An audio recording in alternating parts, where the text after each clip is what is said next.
इस्तेमाल कर सकते हैं।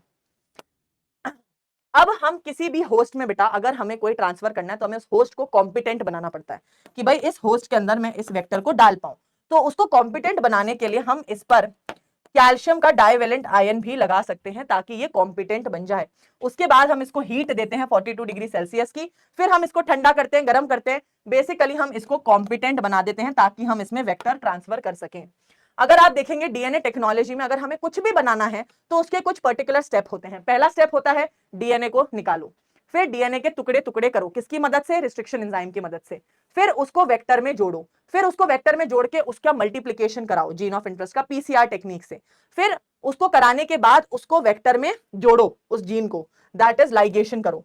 फिर उसको उस डीएनए को होस्ट के अंदर ट्रांसफर करो, ठीक है। फिर होस्ट को कल्चर करो बायो रिएक्टर्स के अंदर और उसको प्योरीफाई करके मार्केट में प्रोडक्ट को बेच दो। अगर आप देखेंगे आइसोलेशन क्या होता है, हम आइसोलेशन टेक्निक में बेसिकली क्या करते हैं, हम एक टेस्ट ट्यूब लेते हैं, इस टेस्ट ट्यूब के अंदर मान लो मैं बैक्टीरिया का सेल ले रही हूं, तो बैक्टीरिया का सेल लिया, बैक्टीरिया के सेल वॉल को तोड़ना है तो मैं लाइसोजाइम डाल दूंगी, जिससे बैक्टीरिया सेल वॉल टूट जाएगी और बैक्टीरिया के टुकड़े टुकड़े हो जाएंगे। इसको सेंट्रीफ्यूगेट करूंगी तो क्या होगा, सारे टुकड़े टुकड़े हो गए। टुकड़े में आरएनए भी है, डीएनए भी है, प्रोटीन भी है। तो मैं चाहती हूँ यार मेरे को सिर्फ डीएनए चाहिए, तो मैं इसमें आरएनएस और प्रोटीएस डाल दूंगी ताकि वो लोग टूट जाए और डीएनए जो है मेरा वो ऊपर की तरफ ऐसे बन जाए और बाकी सब टूटा फूटा रहे। और डीएनए में स्पूलिंग मतलब एक चम्मच टाइप लेके हम इस डीएनए को बाहर एक्सट्रैक्ट कर लेते हैं। तो बेसिकली आपने टेस्ट ट्यूब में लिया सेल, उसको सेंट्रीफ्यूगेट किया और डीएनए निकालने से पहले आप उसमें चिल्ड इथेनॉल ऐड करते हो ताकि डीएनए बेटा प्रेसिपिटेट होके ऊपर की तरफ आ जाए। सेकेंड स्टेप, आपने डीएनए के टुकड़े टुकड़े किए यूजिंग रिस्ट्रिक्शन एंजाइम। अब आप उसको सेपरेट करोगे डीएनए के टुकड़ों को, तो उसे कहते हैं जेल इलेक्ट्रोफोरेसिस। जेल इलेक्ट्रोफोरेसिस में हम एक प्लेट लेते हैं, उस प्लेट के अंदर हम अगार अगार मीडियम डालते हैं, उसके अंदर बेटा हम वेल्स बनाते हैं और हम उसमें कोम्ब प्लेट से वेल्स बनाते हैं। अब मैं क्या करूंगी, इसकी दो साइड्स होती हैं, एक होती है नेगेटिव साइड, एक होती है पॉजिटिव, कैथोड साइड और एनोड साइड।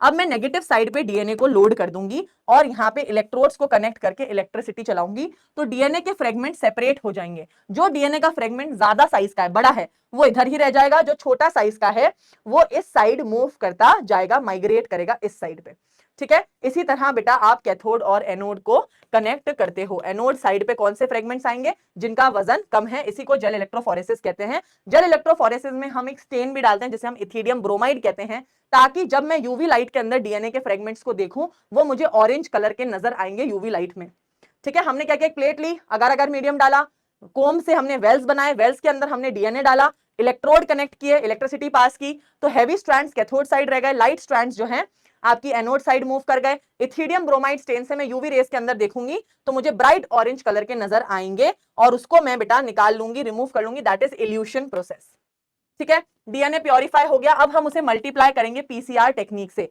पीसीआर टेक्निक में सिंपल सा फंडा है, इस चार्ट को याद कर लो, बहुत सिंपल। 3 स्टेप्स होते हैं, दैट इज डीनेचुरेशन। सबसे पहला जो कितने सेल्सियस पे होता है, 95 डिग्री सेल्सियस पे आपने डीएनए फ्रेगमेंट्स को इतना गर्म किया कि वो सेपरेट हो गए, डीएनए स्ट्रैंड सेपरेटेड। फिर सेकंड स्टेप होता है एनीलिंग, जो होता है बेटा 55 डिग्री सेल्सियस पर। इसमें हम क्या करते हैं, 2 प्राइमर अटैच करते हैं।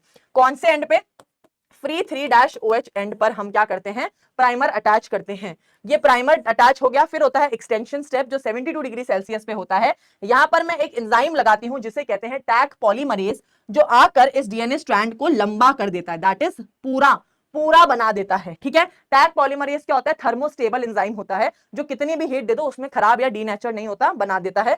फिर इसका कंटिन्यूअसली मल्टीप्लिकेशन करते जाओ। लाइगेशन मतलब आप लाइगेज एंजाइम का यूज करके इसको वेक्टर के साथ, मतलब ये वेक्टर है, ये आपका डीएनए का टुकड़ा है, इसको इसके साथ जोड़ दो, लाइगेट कर दो। फिर इस रिकॉम्बिनेंट डीएनए को बेटा ट्रांसफर कर दो होस्ट के अंदर, और होस्ट के अंदर करने के बाद इसको कल्चर करो बड़े बड़े बायो रिएक्टर्स के अंदर, ठीक है। बायो रिएक्टर्स क्या होते हैं बेटा, बायो रिएक्टर में डालने से पहले आप थोड़ा बहुत टेस्ट करते हो, लेबोरेटरी में थोड़ा बहुत लेते हो, आप उसको कुछ कंडीशंस प्रोवाइड करते हो, स्मॉल स्केल पे पहले टेस्ट करते हो क्या बन रहे हैं। फिर बेटा आप इसको बायो रिएक्टर्स में डालते हो जो 100 से 1000 लीटर के होते हैं, वहां ऑप्टिमल कंडीशंस प्रोवाइड की जाती हैं, ग्रो कराया जाता है लार्ज स्केल में उस होस्ट को, ठीक है, कल्चर किया जाता है। बायो रिएक्टर क्या होते हैं, जब हमें कोई प्रोडक्ट लार्ज स्केल पर बनाना होता है या कल्चर करना होता है, बायो रिएक्टर्स का इस्तेमाल किया जाता है। बायो रिएक्टर्स से पहले स्मॉल लेबोरेटरी में स्मॉल टैंक्स में परफॉर्म किया जाता है 10 से 20 लीटर में। 2 टाइप के बायो रिएक्टर हैं, simple stirred and sparged stirred bioreactor. दोनों की फोटो आपकी एनसीईआरटी में दे रखी है। ये बेटा जो है आपका हर जगह से क्लोज्ड है, ठीक है, क्लोज्ड है और इसका बेस जो है राउंड है, ठीक है, सिंपल स्टर्च्ड है और स्पार्स जो होता है इसका बेस जो है बेटा फ्लैट है, ठीक है, इसका बेस जो है फ्लैट होता है, ठीक है। आगे आएंगे, दो टाइप के कल्चर होते हैं, बैच कल्चर और कंटिन्यूस कल्चर। बैच कल्चर मतलब आपका बायोरिएक्टर हर तरफ से बंद है, मैं इसमें सिर्फ सामान ऐड कर सकती हूँ, रिमूव नहीं कर सकती। अगर मैं सामान ऐड भी कर सकती हूँ और रिमूव भी कर सकती हूँ, दैट इज कंटिन्यूस कल्चर। मैं डालती जा रही हूँ, बनता जा रहा है, मैं रिमूव करती जा रही हूँ, डालती जा रही हूँ, बनता जा रहा है, मैं रिमूव करती जा रही हूँ।